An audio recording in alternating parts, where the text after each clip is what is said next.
Hello everyone, स्वागत है आपका हमारे चैनल पर। आज के इस वीडियो में हम हिस्ट्री जो कि माइनर सब्जेक्ट में जो बच्चे पढ़ रहे हैं उसमें हम पहला यूनिट का पहला चैप्टर पढ़ेंगे, जिसका नाम है 18वीं सदी में भारत और भारत की पृष्ठभूमि क्या रही है और विचार विमर्शों के बारे में है ये चैप्टर पूरा। तो इसके बारे में हम पढ़ेंगे। तो इसमें देख लीजिए, इसके स्ट्रक्चर में हम अध्ययन के उद्देश्य क्या है, परिचय इंट्रोडक्शन देखेंगे, बैकग्राउंड देखेंगे और मुगल साम्राज्य का किस प्रकार से पतन हुआ, जिसके पीछे राजनीतिक कारण आर्थिक कारण क्या रहे हैं और साथ में इसमें औरंगजेब की भूमिका क्या रही है और धार्मिक कारण, साथ ही में मुगलों की सैनिक दुर्बलताएं किस प्रकार से कमज़ोर होती चली गईं और नए सामाजिक समूह किस प्रकार से समाज में उदय हुए उनके बारे में देखेंगे। क्षेत्रीय अधिशेष संसाधनों को विनियोजित करने में विफलता किस प्रकार से मिली है उसके बारे में हम देखेंगे। किस प्रकार से मुगल साम्राज्य धीरे धीरे पतन की ओर बढ़ने लगा।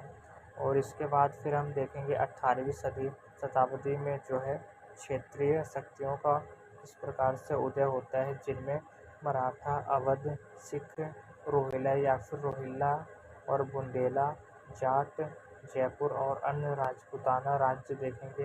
हैदराबाद और कर्नाटक जैसे राज्यों का किस प्रकार से उद्भव हुआ। साथ ही में मैसूर और त्रावणकोर राज्य जो है वह अस्तित्व में कैसे आए उनके बारे में हम पढ़ेंगे। बंगाल। और इसके बाद फिर हम देखेंगे कि ब्रिटिश साम्राज्य की स्थापना हो जाती है मुगल साम्राज्य के पतन होने के बाद, ये भी हम देखेंगे। और फिर भारत में 18वीं शताब्दी में अर्थव्यवस्था क्या रही है, सामाजिक संदर्भ, सांस्कृतिक परिवेश। 18वीं शताब्दी एक जो कि अंधकार युग के नाम से जाना जाता है, इसके बारे में पढ़ेंगे हम। और भारत में 18वीं शताब्दी के इतिहास को समझने में विचार विमर्श और समस्याएं कौन कौन से आई हैं उसके बारे में पढ़ेंगे।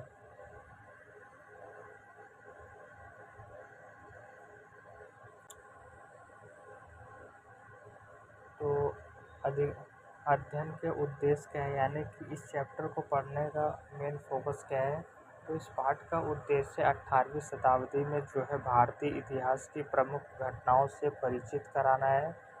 और इस पाठ का अध्ययन करते समय हम भारत में मुगल साम्राज्य का किस प्रकार से पतन हुआ और क्षेत्रीय शक्तियों का उद्भव हुआ, ब्रिटिश ईस्ट इंडिया कंपनी के माध्यम से जो है ब्रिटिश साम्राज्य की स्थापना होती है और अंधकार युग के बारे में विस्तार से जानेंगे। भारत में 18वीं शताब्दी में दो महत्वपूर्ण बदलाव हुए थे।